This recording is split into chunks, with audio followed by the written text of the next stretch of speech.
Hi all, എന്റെ പേര് ആകാശ്. ഞാൻ വിദ്യ അക്കാഡമിയിലെ ഹയർ സെക്കൻഡറി കൊമേഴ്സ് വിഭാഗം അധ്യാപകനാണ്. ഞാൻ പഠിപ്പിക്കുന്നത് ബിസിനസ് സ്റ്റഡീസ് ആണ്. നമ്മൾ കഴിഞ്ഞ കൊല്ലം ബിസിനസ് സ്റ്റഡീസ്, ഇനി നിങ്ങളുടെ ബിസിനസ് സ്റ്റഡീസ് എന്താണെന്ന് പറയേണ്ട കാര്യമൊന്നുമില്ല. കഴിഞ്ഞ കൊല്ലം നമ്മൾ ബിസിനസിനെ പറ്റി കൃത്യമായി പഠിച്ചതാണ്. എത്ര തരം ബിസിനസ് ഉണ്ട്, ബിസിനസിനെ സംബന്ധിക്കുന്ന കുറച്ച് കാര്യങ്ങളൊക്കെ നമ്മൾ കഴിഞ്ഞ കൊല്ലം പഠിച്ചതാണ്. ഇന്റർനാഷണൽ ബിസിനസ്, രണ്ട് രാജ്യങ്ങൾ തമ്മിൽ എങ്ങനെയാണ് ബിസിനസ് നടത്തുന്നതൊക്കെ നമ്മൾ കഴിഞ്ഞ കൊല്ലം എന്ത് ചെയ്തു, ബിസിനസ് സ്റ്റഡീസിൽ പഠിച്ചു. ഇനി ഈ കൊല്ലം എന്താണ് നമുക്ക് ബിസിനസ് സ്റ്റഡീസിൽ പഠിക്കാനുള്ളതെന്ന് ചോദിച്ചു കഴിഞ്ഞാൽ, ഈ കൊല്ലം നമുക്ക് ബിസിനസ് സ്റ്റഡീസിൽ കൂടുതലായിട്ടും മാനേജ്മെന്റിനെ പറ്റിയാണ് പഠിക്കാനുള്ളത്. അപ്പൊ നമ്മൾ കഴിഞ്ഞ കൊല്ലം പഠിച്ചപ്പം ചിലപ്പോൾ എവിടെങ്കിലും ഇടയ്ക്കൊക്കെ കേട്ടിട്ടുണ്ടായിരിക്കും മാനേജർ, മാനേജ്മെന്റ് എന്ന് കഴിഞ്ഞ കൊല്ലം നമ്മൾ എവിടെങ്കിലും ഒക്കെ കേട്ടിട്ടുണ്ടായിരിക്കും. പക്ഷേ നമ്മൾ അതിനെപ്പറ്റി ഡീറ്റെയിൽ ആയിട്ട് പഠിച്ചിട്ടില്ല.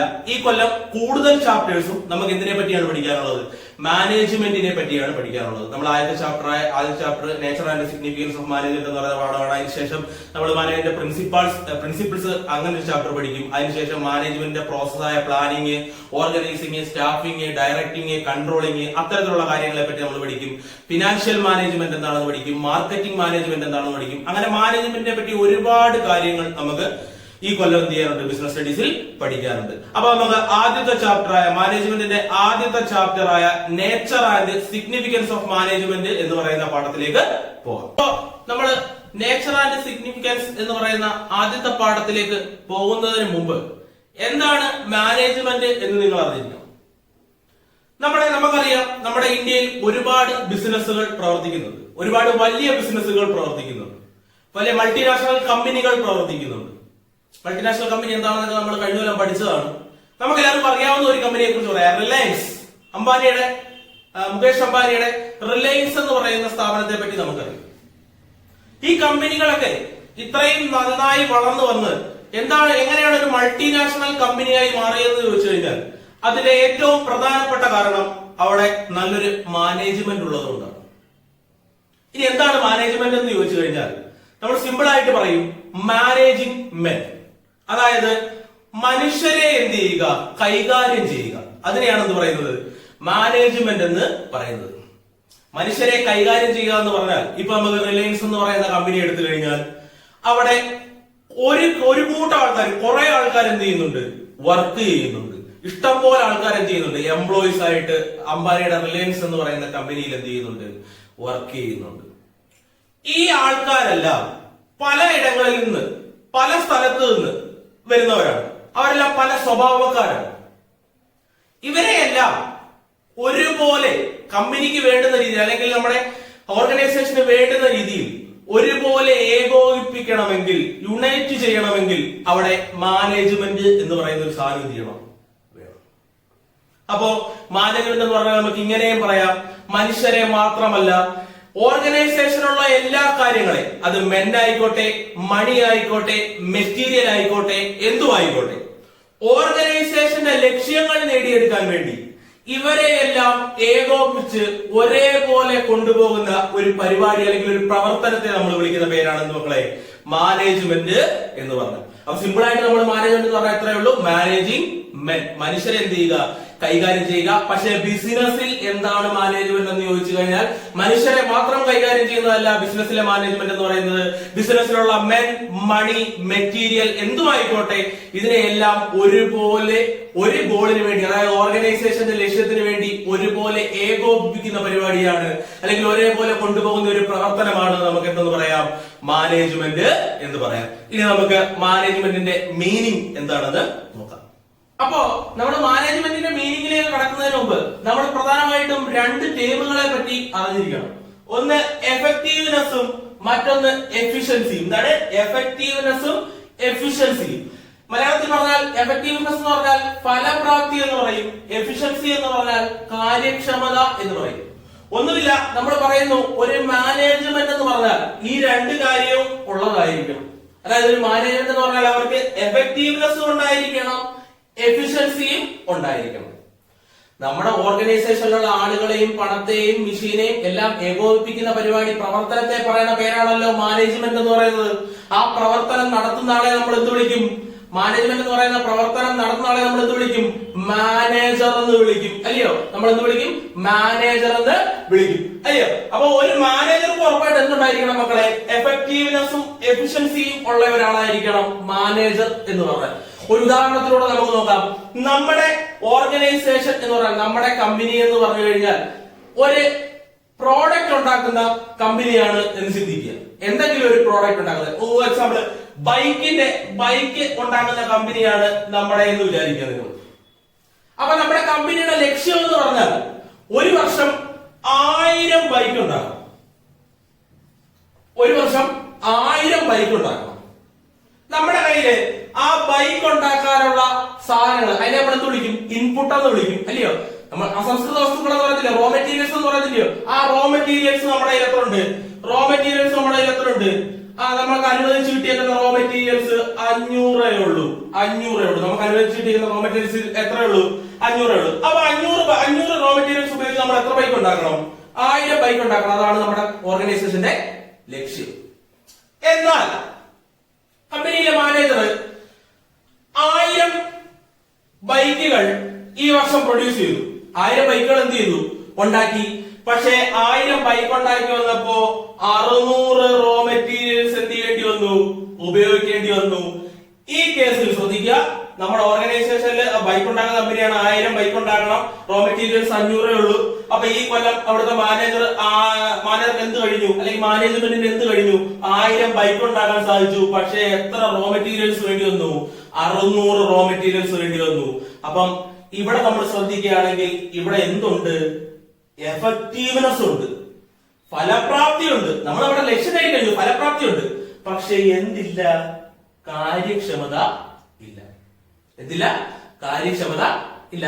ഇനി തിരിച്ചു പറയാം, 800 ബൈക്കേ ഉണ്ടാക്കിയുള്ളൂ, പക്ഷെ 500 റോ മെറ്റീരിയൽസ് എന്ത് ചെയ്തോളൂ? ഉപയോഗിച്ചുള്ളൂ. 800 ബൈക്കേ ഉണ്ടാക്കിയുള്ളൂ, പക്ഷെ എത്ര റോ മെറ്റീരിയൽസ് ഉപയോഗിച്ചുള്ളൂ? 500 റോ മെറ്റീരിയൽസ് എന്ത് ചെയ്തോളൂ? ഉപയോഗിച്ചുള്ളൂ. അപ്പൊ ഇവിടെ എന്തുണ്ട്? എഫിഷ്യൻസി ഉണ്ട്, അല്ലയോ? കാര്യക്ഷമതയുണ്ട്. 500 റോ മെറ്റീരിയൽസ് ഉപയോഗിച്ചുള്ളൂ, പക്ഷെ എന്തില്ല? എഫക്റ്റീവ്നെസ് ഇല്ല. ഇങ്ങനെ ഒരിക്കലും എന്ത് ചെയ്യരുത്? ഇങ്ങനെയല്ല മാനേജ്മെന്റ് ആവേണ്ടത്. മറിച്ച് എന്താണ്? എഫക്റ്റീവ്നെസ്സും എഫിഷ്യൻസിയും ഉണ്ടാവണം. എന്ത്? 1000 ബൈക്കുകൾ 500 റോ മെറ്റീരിയൽസ് ഉപയോഗിച്ച് നിർമ്മിക്കാൻ കഴിഞ്ഞാൽ അവിടെ എന്തുണ്ട് മക്കളെ? എഫിഷ്യൻസിയും ഉണ്ട്, എഫക്റ്റീവ്നെസ്സും ഉണ്ട്, കാര്യക്ഷമതയുണ്ട്, ഫലപ്രാപ്തിയുണ്ട്. അപ്പൊ നമ്മള് ജസ്റ്റ് പറഞ്ഞതേ ഉള്ളൂ, ചോദിക്കുന്നൊന്നുമില്ല, ജസ്റ്റ് എന്ത് ചെയ്തതേ ഉള്ളൂ, പറഞ്ഞേ ഉള്ളൂ. ഈ 2 ടേം നമ്മൾ എന്ത് ചെയ്യരുത്? മറന്നു പോകരുത്, എഫക്റ്റീവ്നെസ്സും എഫിഷ്യൻസിയും. അപ്പൊ ഒരു മാനേജ്മെന്റ് ആയാലും ഒരു മാനേജർ ആയാലും എന്ത് വേണം? എഫിഷ്യൻസിയും വേണം, എഫക്റ്റീവ്നെസ്സും വേണം. ഇപ്പൊ നമ്മൾ ആദ്യത്തെ പാഠത്തിന്റെ പേര് പറഞ്ഞു, nature and significance of management എന്നതാണ് നമ്മുടെ പാഠത്തിന്റെ പേര്. നമുക്ക് അതിനകത്ത് ആദ്യം പഠിക്കാനുള്ളത് മാനേജ്മെന്റിന്റെ മീനിങ് ആണ്. ഇവിടെ തൊട്ടാണ് നിങ്ങൾ നോട്ട് എഴുതി എടുത്ത് പഠിക്കേണ്ടത്. നമുക്ക് ആദ്യം പഠിക്കാനുള്ളത് മാനേജ്മെന്റിന്റെ മീനിങ്ങിനെ പറ്റിയാണ്. എന്താണ് മാനേജ്മെന്റിന്റെ മീനിങ്? വാട്ട് ഈസ് മാനേജ്മെന്റ് എന്നൊരു ക്വസ്റ്റ്യൻ ചോദിച്ചു കഴിഞ്ഞാൽ നിങ്ങൾ ഉത്തരവായിട്ട് എഴുതുന്നത് ഇതാണ്. ശ്രദ്ധിക്കുക, management is A universal phenomenon. Management എന്ന് പറയുന്നത് എന്താണ്? ഒരു യൂണിവേഴ്സൽ ഫിനോമിനൻ ആണ്. എന്താ പറയുക? യൂണിവേഴ്സൽ ഫിനോമിനൻ എന്ന് പറയുന്നത് എന്തുവാ? ഒരു പ്രപഞ്ച സത്യമാണെന്ന് പറയുന്നത് മാനേജ്മെന്റ് എന്ന് പറയുന്നത്. അതിന്റെ കാരണം എന്താ? തൊട്ടടുത്തതിലേക്ക് പറയുന്നുണ്ട്, because it's principles are applicable to all department of the organisation. നമുക്കറിയാം, ഒരു ഓർഗനൈസേഷനിൽ പല ഡിപ്പാർട്ട്മെന്റുകളുണ്ട്. ഒരു വലിയ ഓർഗനൈസേഷൻ ആകുമ്പോൾ, ഞാൻ നിങ്ങൾക്ക് പറഞ്ഞു തന്നിട്ടുണ്ട്, വലിയ ഓർഗനൈസേഷൻ ആകുമ്പോൾ അവിടെ പല ഡിപ്പാർട്ട്മെന്റുകളായിട്ട് തിരിക്കും. സാധനങ്ങൾ ഉണ്ടാക്കുന്നതിനെ പ്രൊഡക്ഷൻ ഡിപ്പാർട്ട്മെന്റ് എന്ന് പറയും, സാധനങ്ങൾ വിൽക്കുന്ന ഡിപ്പാർട്ട്മെന്റിനെ സെയിൽസ് ഡിപ്പാർട്ട്മെന്റ് എന്ന് പറയും. ഇതിനെയെല്ലാം ഇവർക്ക് മണി സപ്ലൈ ചെയ്യുന്ന ഇത് കാണും, ഡിപ്പാർട്ട്മെന്റ് കാണും, അതിനെ നമ്മൾ ഫിനാൻസ് ഡിപ്പാർട്ട്മെന്റ് എന്ന് പറയും. ഇതിനുവേണ്ടി കാര്യങ്ങൾ പ്ലാൻ ചെയ്യുന്ന ഡിപ്പാർട്ട്മെന്റിനെ നമ്മൾ പ്ലാനിംഗ് ഡിപ്പാർട്ട്മെന്റ് എന്ന് പറയും. അങ്ങനെ പല ഡിപ്പാർട്ട്മെന്റുകളായിട്ട് എന്ത് ചെയ്തിട്ടുണ്ട്? തിരിച്ചിട്ടുണ്ട്. അതിനകത്ത് ഏത് ഡിപ്പാർട്ട്മെന്റ് എടുത്താലും അവിടെ എന്തിന്റെ ആവശ്യമുണ്ട് മക്കളെ? മാനേജ്മെന്റിന്റെ ആവശ്യമുണ്ട്. അതാണ് നമ്മൾ രണ്ടാമത്തെ സെന്റൻസ് ആയിട്ട് പറയുന്നത്. എന്തുവാ? Because it's principles are applicable to all department of the organisation. ഒരു ഓർഗനൈസേഷനിലെ എല്ലാ ഡിപ്പാർട്ട്മെന്റിലും എന്താവശ്യമായി വരുന്നുണ്ട്? മാനേജ്മെന്റ് എന്ന് പറയുന്ന പ്രവർത്തനം ആവശ്യമായിട്ട് വരുന്നുണ്ട്. അതുപോലെ ഡിപ്പാർട്ട്മെന്റുകളിൽ മാത്രമാണോ? അല്ല, all levels of the organisation. ഒരു ഓർഗനൈസേഷന് 3 തലങ്ങളുണ്ട്, top level, middle level, lower level. അത് നമ്മൾ ഈ പാഠത്തിൽ തന്നെ കുറച്ച് കഴിയുമ്പോൾ പഠിക്കും. അപ്പൊ അത്ര ഓർത്തിരിക്കുക, ഒരു ഓർഗനൈസേഷന്റെ എല്ലാ ലെവലിലും എന്ത് ചെയ്യണം? എല്ലാ ലെവലും എന്ത് ചെയ്യണം? മാനേജ്മെന്റിന്റെ പ്രവർത്തനം ആവശ്യമായിട്ട് വരും. And all over the world, നമ്മൾ ഇന്ത്യയിലെ ബിസിനസ് എടുത്താലും അമേരിക്കയിലുള്ള ഒരു ബിസിനസ് എടുത്താലും എവിടുത്തെ ഒരു ബിസിനസ്, ഏത് രാജ്യത്തെ ഒരു ബിസിനസ് എടുത്താലും അവിടുത്തെ മാനേജ്മെന്റിന്റെ ധർമ്മവും പ്രവർത്തനങ്ങളും എന്തായിരിക്കും? ഒന്നായിരിക്കും. അതുകൊണ്ട് നമുക്ക് മാനേജ്മെന്റ് എന്താന്ന് പറയാം? ഒരു യൂണിവേഴ്സൽ ഫിനോമിന ആണെന്ന് പറയാം, ഒരു പ്രപഞ്ച സത്യമാണെന്ന് പറയാം. അപ്പൊ നമ്മൾ ഒന്നുകൂടെ പറയുന്നു, management is A universal phenomenon. കാരണം എന്താണെന്ന് വെച്ച് കഴിഞ്ഞാൽ because its principles are applicable to all department of the organization, all level of the organization and all over the world. അത്രയൊക്കെയാണ്. അപ്പൊ മാനേജ്മെന്റ് മീൻസ് മാനേജിംഗ് മെൻ, മനുഷ്യരെ കൈകാര്യം ചെയ്യുക എന്നുള്ളതാണ് മാനേജ്മെന്റിന്റെ സിമ്പിൾ ആയിട്ടുള്ള അർത്ഥം. എന്നാൽ നമ്മൾ പറഞ്ഞു നമ്മൾ ബിസിനസ് ആണ് പഠിക്കുന്നത്, അതുകൊണ്ട് തന്നെ ബിസിനസിനെ ചേർത്ത് പറയണം. ബിസിനസ്സിൽ മാനേജ്മെന്റ് എന്ന് പറഞ്ഞു കഴിഞ്ഞാൽ എന്താണ് നോക്കിയേ? But in business it means managing human and non-human factors. മനുഷ്യ ഘടകങ്ങളെയും മനുഷ്യേതര ഘടകങ്ങളെയും എന്ത് ചെയ്യുന്നതാണ്? കൈകാര്യം ചെയ്യുന്നതാണ് ബിസിനസ്സിൽ എന്തെന്ന് പറയുന്നത്? മാനേജ്മെന്റ് എന്ന് പറയുന്നത്. ഇനി ഈ മനുഷ്യേതര ഘടകങ്ങൾ ഏതൊക്കെയാണെന്നാണ് നമ്മൾ പഠിക്കേണ്ടത്. അതിനെ നമ്മളൊരു പേര് പറയും. ഈ ഫാക്ടേഴ്സിനെ നമ്മളൊരു പേര് പറയും. ഈ ഹ്യൂമൻ ആൻഡ് നോൺ ഹ്യൂമൻ ഫാക്ടേഴ്സിനെ നമ്മളൊരു പേര് പറയും.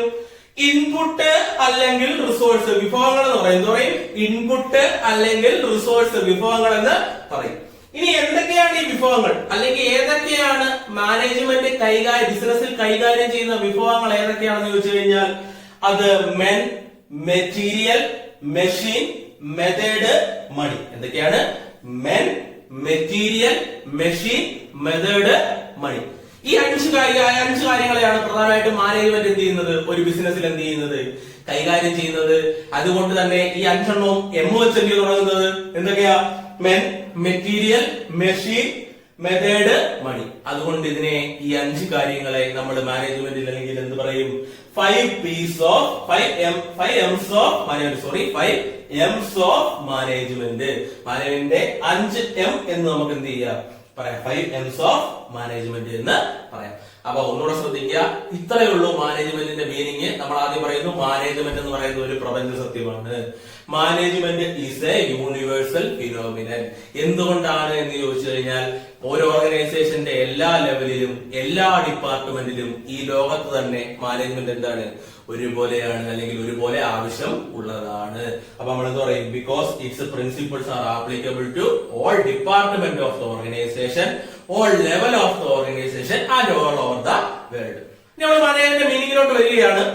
എന്താണ് സിമ്പിൾ ആയിട്ട് നമ്മൾ പറയുന്നത്? എന്ത് പറയും? മാനേജ്മെന്റ് മീൻസ് മാനേജിംഗ് മെൻ, മനുഷ്യനെ കൈകാര്യം ചെയ്യുന്നതാണ് എന്ന് പറയുന്നത് മാനേജ്മെന്റ് സിമ്പിൾ ആയിട്ട് പറയും. എന്നിട്ട് നമ്മൾ ബിസിനസ്സിലെ അതിന്റെ മീനിങ്ങിലോട്ട് വരും. In business management means managing human and non human factors, മനുഷ്യ ഘടകങ്ങളെയും മനുഷ്യേതര ഘടകങ്ങളെയും മാനേജ് ചെയ്യുന്നതാണ് ബിസിനസ്സിൽ എന്തെന്ന് പറയുന്നത്? മാനേജ്മെന്റ് എന്ന് പറയുന്നത്. ഇനി നമ്മൾ ആ ഫാക്ടേഴ്സിനെ എന്ത് വിളിക്കും എന്ന് പറയുന്നത്? ആ ഫാക്ടേഴ്സിനെ നമ്മൾ വിളിക്കും ഇൻപുട്ട് അല്ലെങ്കിൽ റിസോഴ്സ്. ഇനി ഏതൊക്കെയാണ് ഈ ഇൻപുട്ട്, ഏതൊക്കെയാണ് ഈ റിസോഴ്സ് കഴിഞ്ഞാൽ അത് 5 എണ്ണമാണ്. ഒന്നെന്താണ്? Men, machine, money, material and method എന്ന് പറയും. അതുകൊണ്ട് ഇതെല്ലാം എംഒ ചൊല്ലി തുടങ്ങുന്ന 5 കാര്യങ്ങൾ എംഒ ചൊല്ലി സ്റ്റാർട്ട് ചെയ്യുന്നത്. അതുകൊണ്ട് നമ്മൾ ഇതിനെ എന്ത് പറയും? 5 M's of മാനേജ്മെന്റ് എന്ന് പറയും. അപ്പൊ നമ്മള് മാനേജ്മെന്റിന്റെ മീനിങ് എന്ത് ചെയ്തു? പഠിച്ചു കഴിഞ്ഞു. ഇനി വാട്ട് ഈസ് മാനേജ്മെന്റ് എന്ന് ചോദിച്ചു കഴിഞ്ഞാൽ നിങ്ങൾ എന്ത് ചെയ്യണം? ആ മീനിങ് എഴുതണം. ഇനി ക്വസ്റ്റ്യൻ ഇങ്ങനെയാണ്, ഡിഫൈൻ മാനേജ്മെന്റ് എന്ന് ചോദിച്ചു കഴിഞ്ഞാൽ നിങ്ങൾ എന്ത് എഴുതണം? മാനേജ്മെന്റിന്റെ ഡെഫിനിഷൻ എഴുതണം, അതായത് നിർവചനം എഴുതണം. അപ്പൊ നമ്മളിവിടെ മാനേജ്മെന്റ് വെറും സിമ്പിൾ ആയിട്ടുള്ള ഒരു ഡെഫിനിഷൻ ആണ് പഠിക്കുന്നത്. മേരി പാർക്കർ ഫോലറ്റ്, ആരാണ്? മേരി പാർക്കർ ഫോലറ്റ് എന്ന് പറയുന്ന ഒരു മാനേജ്മെന്റ് കൺസൾട്ടന്റ് നിർവചിച്ചിരിക്കുന്ന ഡെഫിനിഷൻ ആണ് നമ്മൾ എന്ത് ചെയ്യാൻ പോകുന്നത്? മാനേജ്മെന്റ് ഡെഫിനിഷൻ ആയിട്ട് ഇവിടെ പഠിക്കാനായിട്ട് പോകുന്നത്. അപ്പൊ നമ്മള് മീനിങ് എഴുതുന്ന പോലല്ല, ഡെഫിനിഷൻ എഴുതുമ്പോൾ അത് അതേപോലെ തന്നെ എന്ത് ചെയ്യണം? എഴുതണം. അതുകൊണ്ട് നിങ്ങൾ കൃത്യമായിട്ട് ഇത് എന്ത് ചെയ്തിരിക്കണം? പഠിച്ചു വെച്ചിരിക്കണം. ഡിഫൈൻ മാനേജ്മെന്റ് എന്ന് ചോദിച്ചു കഴിഞ്ഞാൽ നിങ്ങൾ തീർച്ചയായിട്ടും എന്ത് എഴുതണം? ഈ ഡെഫിനിഷൻ എഴുതണം. അപ്പൊ എന്താണ് അവരുടെ ഡെഫിനിഷൻ നോക്കാം. According to Mary Parker Follett, Mary Parker ഫോലറ്റിനെ സംബന്ധിച്ചിടത്തോളം മാനേജ്മെന്റ് എന്ന് പറയുന്നത് എന്താണ്? Management is an art of getting things done through by others. മറ്റുള്ളവരെ കൊണ്ട് കാര്യങ്ങൾ നേടിയെടുക്കുന്ന, ലക്ഷ്യങ്ങൾ നേടിയെടുക്കുന്ന പ്രവർത്തനമാണ് ഏതെന്ന് പറയുന്നത്? മാനേജ്മെന്റ് എന്ന് പറയുന്നത്. അപ്പൊ ആരാണ് നിർവചിച്ചിരിക്കുന്നത്? മേരി പാർക്കർ ഫോലറ്റ് എന്ന ഒരു മാനേജ്മെന്റ് കൺസൾട്ടന്റ് ആണ് എന്ത് ചെയ്തിരിക്കുന്നത്? ഈ ഡെഫിനിഷൻ മാനേജ്മെന്റിന് എന്ത് ചെയ്തിരിക്കുന്നത്? കൊടുത്തിരിക്കുന്നത്. എന്താണ് അതിനകത്ത് പറയുന്നത്? According to Mary Parker Follett, management is an art of getting things done through by others. മറ്റുള്ളവരെ കൊണ്ട് കാര്യങ്ങൾ നേടിയെടുക്കുന്ന പ്രവർത്തനമാണ് എന്ന് പറയുന്നത് മാനേജ്മെന്റ് എന്ന് പറയുന്നത്. ഇവിടെ ശരിയല്ലയോ? നമ്മൾ മുമ്പേ അതല്ലയോ പറഞ്ഞത്? മാനേജ്മെന്റ് എന്ന് പറഞ്ഞാൽ എന്തുവാ? ഓർഗനൈസേഷനിലുള്ള സകല ആൾക്കാരെയും ഏകോപിപ്പിച്ചല്ലയോ ഓർഗനൈസേഷന്റെ ലക്ഷ്യങ്ങൾ നേടിയെടുക്കുന്നത്? അവരിലൂടെ അല്ലയോ ലക്ഷ്യങ്ങൾ നേടിയെടുക്കുന്നത്? അതാണ് പറയുന്നത് മാനേജ്മെന്റ് എന്ന് പറഞ്ഞാൽ എന്താണ്? മറ്റുള്ളവരെ കൊണ്ട് ലക്ഷ്യങ്ങൾ നേടിയെടുക്കുന്ന പ്രവർത്തനമാണ് എന്ന് പറയുന്നത് മാനേജ്മെന്റ് എന്ന് പറയുന്നത്. അപ്പൊ നമ്മള് മീനിങ് പഠിച്ചു, ഡെഫിനിഷൻ പഠിച്ചു. അടുത്തായിട്ട് നമ്മൾ പഠിക്കേണ്ടത് മാനേജ്മെന്റിന്റെ ഫീച്ചേഴ്സ് എന്താണ്? Features of management. മാനേജ്മെന്റിന്റെ ഫീച്ചേഴ്സുകൾ എന്താണ്? നോക്കുക, മാനേജ്മെന്റ് ഒന്നാമത്തെ ഫീച്ചർ ആയിട്ട് നമ്മൾ പറയും management is goal oriented. Management എന്ന് പറയുന്നത് ഒരു ലക്ഷ്യാമുഖ പ്രക്രിയയാണ്. എന്താണ് നോക്കുക, ഒന്നാമത്തെ പോയിന്റ് എന്തോ? Management is goal oriented. Management എന്ന് പറയുന്നത് എന്താണ്? ഒരു ലക്ഷ്യാമുഖ പ്രക്രിയയാണ്. ഒരു ലക്ഷ്യം നേടിയെടുക്കാൻ വേണ്ടിയല്ലോ ഏതൊരു ഓർഗനൈസേഷന്റെ ലക്ഷ്യം എന്തുവാ? സെയിൽ കൂട്ടി മാക്സിമം എന്ത് ചെയ്യുക? പ്രോഫിറ്റ്, ലാഭം എന്ത് ചെയ്യുക? ഉണ്ടാക്കിയെടുക്കുക എന്നുള്ളതല്ലയോ? അപ്പൊ ആ ലക്ഷ്യം നേടിയെടുക്കാൻ വേണ്ടി പ്രവർത്തിക്കുന്ന ഒരു പ്രവർത്തനമാണല്ലോ എന്ന് പറയുന്നത് മാനേജ്മെന്റ് എന്ന് പറയുന്നത്. അതുകൊണ്ട് തന്നെ മാനേജ്മെന്റ് നമുക്ക് എന്താണെന്ന് പറയാം? മാനേജ്മെന്റ് ഗോൾ ഓറിയന്റഡ് ആണ്, ഒരു ലക്ഷ്യാമുഖ പ്രക്രിയയാണ്. രണ്ടാമതായിട്ട് നമ്മൾ പറയും മാനേജ്മെന്റ് ഈസ് പെർവാസീവ്. പെർവാസീവ് എന്ന് നിങ്ങൾ കേട്ടിട്ടുണ്ടായിരിക്കത്തില്ല. എന്താണ് പെർവാസീവ് എന്ന് ചോദിച്ചു കഴിഞ്ഞാൽ സർവ്വവ്യാപി എന്നൊക്കെ നമ്മൾ പറയും. അതായത് മാനേജ്മെന്റ് എല്ലായിടത്തും നമുക്ക് മാനേജ്മെന്റ് പ്രിൻസിപ്പൾസ് ആയിക്കോട്ടെ, മാനേജ്മെന്റുമായി ബന്ധപ്പെട്ട എല്ലായിടത്തും നമുക്ക് എന്ത് ചെയ്യാൻ പറ്റും? മാനേജ്മെന്റ് ഉപയോഗിക്കാനായിട്ട് എന്ത് ചെയ്യും? സാധിക്കും. അത് എല്ലായിടത്തും എന്താണ്? ഒരേപോലെയാണ്. നമ്മൾ മുമ്പേ മീനിങ്ങിനകത്ത് എന്ത് ചെയ്താ? പഠിച്ചതാ. അപ്പൊ രണ്ടാമത്തെ point management is pervasive. Pervasive എന്ന് പറഞ്ഞാൽ മലയാളത്തിൽ എന്തുവാ? സർവ്വവ്യാപി എന്ന് പറയും. നിങ്ങൾ ഇത്ര ഓർത്ത് വെച്ചിരുന്നാൽ മതി. എന്താണ്? Management is common among all type of people and all organisation. എല്ലാ ഓർഗനൈസേഷനിലും മാനേജ്മെന്റ് എന്ന് പറയുന്നത് എന്താണ്? ഒരുപോലെയാണ്. എല്ലായിടത്തും എന്ത് ചെയ്യാൻ കഴിയും? ഉപയോഗിക്കാൻ കഴിയും. അടുത്തായിട്ട് നമ്മൾ മൂന്നാമതായിട്ട് പഠിക്കുന്ന ഫീച്ചേഴ്സ് ആണ് management is a multi dimensional. Management എന്ന് പറയുന്നതാണ് ഒരു ബഹുമുഖ പ്രക്രിയയാണ് എന്ന് പറയുന്നത് മാനേജ്മെന്റ് എന്ന് പറയുന്നത്. അല്ലെങ്കിൽ മാനേജ്മെന്റ് എന്താന്ന് പറയാം? ഒരു ത്രിമാന പ്രക്രിയയാണെന്ന് പറയാം. നോക്കുക, എന്തുകൊണ്ടാണ് പറയാൻ അറിയാവോ? Management of work, management of people, management of operation. ഇതിനകത്ത് വരുന്നതാ മാനേജ്മെന്റ് ഈസ് എ മൾട്ടി ഡയമെൻഷനിനകത്ത് വരുന്ന സബ് പോയിന്റുകളാണ് ഏതൊക്കെ? Management of work, management of people, management of operation. അവിടെ നടക്കുന്ന ഒരു ഓർഗനൈസേഷനിൽ നടക്കുന്ന ജോലികളെ പറ്റി എന്ത് ചെയ്യണം? കൃത്യമായിട്ട് മാനേജ്മെന്റ് എന്ത് ചെയ്യണം? നോക്കണം. അതുപോലെ തന്നെ അവിടെയുള്ള ആളുകളെ എന്ത് ചെയ്യണം? മാനേജ് ചെയ്യണം. അവിടെ നടത്തുന്ന പ്രവർത്തനങ്ങളെ എന്ത് ചെയ്യണം? ഏകോപിപ്പിക്കണം. ഈ മൂന്ന് കാര്യങ്ങളും എന്ത് ചെയ്യണം? ഒരു മാനേജ്മെന്റ് എന്ത് ചെയ്യണം. അതുകൊണ്ട് തന്നെ നമുക്ക് എന്താണെന്ന് പറയാം? Management is a multi dimensional, ഒരു ബഹുമുഖ പ്രക്രിയയാണ് എന്ന് പറയാം മാനേജ്മെന്റ് എന്ന് പറയാം. അപ്പൊ നമ്മൾ നാലാമത്തേനകത്തോട്ട് പോകുന്നു. നാലാമത്തെ ഫീച്ചർ എന്ന് പറയുന്നത്, നാലാമത്തെ പ്രത്യേകത എന്ന് പറയുന്നത് management is A continuous process. Management ഒരു തുടർ പ്രക്രിയയാണ്. അതായത് മാനേജ്മെന്റ് എന്ത് ചെയ്യുന്നില്ല? ഒരിക്കലും അവസാനിക്കുന്നില്ല. മാനേജ്മെന്റ് എന്ന് പറയുന്ന പ്രക്രിയ എന്ത് ചെയ്തുകൊണ്ടേയിരിക്കുന്നു? മാനേജ്മെന്റ് പ്രോസസ് എന്ത് ചെയ്തുകൊണ്ടേയിരിക്കുന്നു? തുടർന്നുകൊണ്ടേയിരിക്കുന്നു. മാനേജ്മെന്റിന്റെ പ്രോസസ് എന്താണെന്ന്, അല്ലെങ്കിൽ അത് ഏതൊക്കെയാണെന്ന് നമ്മൾ പഠിക്കും. മാനേജ്മെന്റിന്റെ പ്രോസസ് ഞാൻ ചെറുതായിട്ടൊന്ന് പറയാം. Planning, organising, staffing, directing, controlling. ഇത്രയാണ് മാനേജ്മെന്റിന്റെ പ്രോസസ്.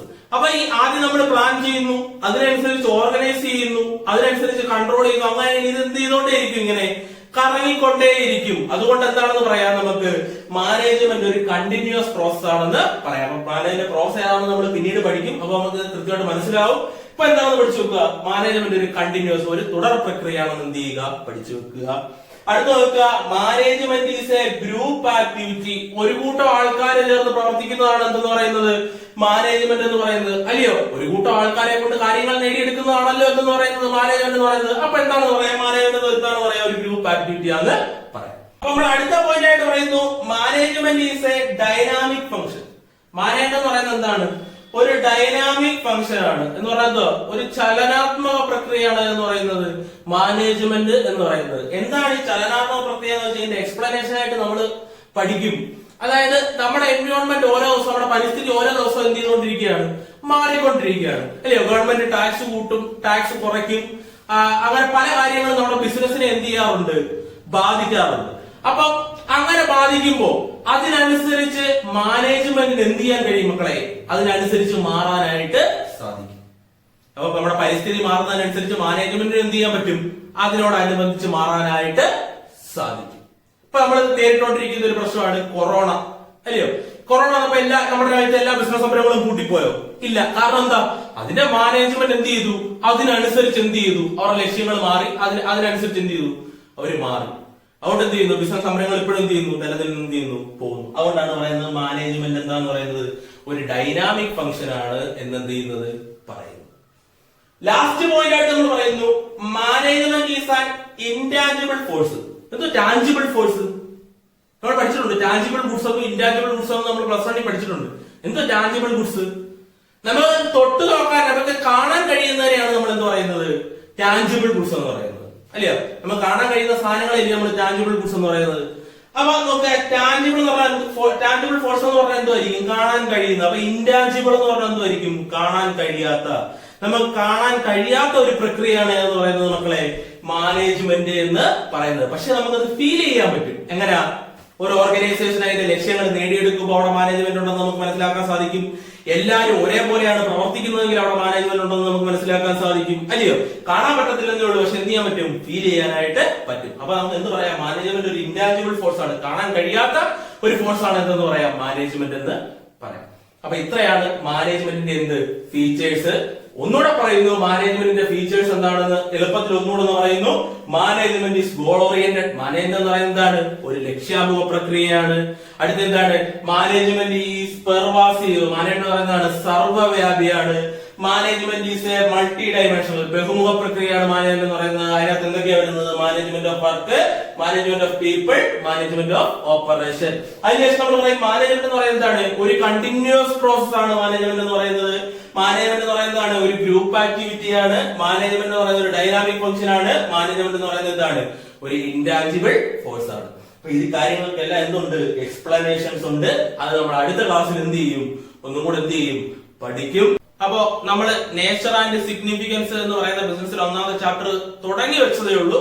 വെറും മൂന്ന് കാര്യങ്ങളെ നമ്മൾ അതിനകത്ത് പഠിച്ചുള്ളൂ. എന്താണ് മാനേജ്മെന്റ്, അതിന്റെ മീനിങ് നമുക്കറിയാം. രണ്ടാമത്തത് ഡെഫിനിഷൻ നമ്മൾ ആരുടെയാണ് പഠിച്ചത്, മേരി പാർക്കർ ഫോലറ്റ്, അല്ലയോ? അതിന്റെ ഡെഫിനിഷൻ ആണ് നമ്മൾ പഠിച്ചത്. മൂന്നാമത് നമ്മൾ മാനേജ്മെന്റിന്റെ ഫീച്ചേഴ്സിന്റെ പോയിന്റ് മാത്രമേ എന്ത് ചെയ്തിട്ടുള്ളൂ, പഠിച്ചിട്ടുള്ളൂ. അതിന് എക്സ്പ്ലനേഷൻ ഉണ്ട്. അടുത്ത ക്ലാസ്സിൽ നമുക്ക് എന്ത് ചെയ്യാം, വിശദമായിട്ട് എന്ത് ചെയ്യാം, പഠിക്കാം. അപ്പൊ നിങ്ങൾ ചെയ്യേണ്ട കാര്യം എന്ന് വെച്ച് കഴിഞ്ഞാൽ നിങ്ങൾ നമ്മുടെ ചാപ്റ്ററിന്റെ പേര് എഴുതുക. അതിനുശേഷം ബോർഡിൽ കൃത്യമായിട്ട് എന്ത് ചെയ്തിട്ടുണ്ട്, എഴുതിയിട്ടുണ്ടായിരുന്നു. അത് നോക്കി നിങ്ങൾ എന്ത് ചെയ്യുക, നോട്ട് എന്ത് ചെയ്യുക, കൃത്യമായിട്ട് നോട്ട് എന്ത് ചെയ്യുക, പ്രിപ്പയർ ചെയ്യുക. ആദ്യമേ നിങ്ങൾ എഴുതുമ്പോൾ ആദ്യമേ മീനിങ് എഴുതണം. അതിനുശേഷം ഞാൻ പറഞ്ഞ ഡെഫിനിഷൻ നിങ്ങൾ എഴുതണം. അതിനുശേഷം ഈ 5-7 പോയിന്റ് മാനേജ്മെന്റ് ഫീച്ചേഴ്സിന്റെ 7 പോയിന്റ് എന്ത് ചെയ്യണം, നിങ്ങൾ ബുക്കിൽ എഴുതി വെച്ച് അത്രയും കാര്യങ്ങൾ എന്ത് ചെയ്യുക, വൃത്തിയായിട്ട് പഠിക്കുക. മറ്റൊരു ക്ലാസ്സുമായി, ഇതിന്റെ ബാക്കി ക്ലാസ്സുമായി നമുക്ക് വീണ്ടും കാണാം. അതുവരെ ബൈ ഫ്രം ആകാശ്.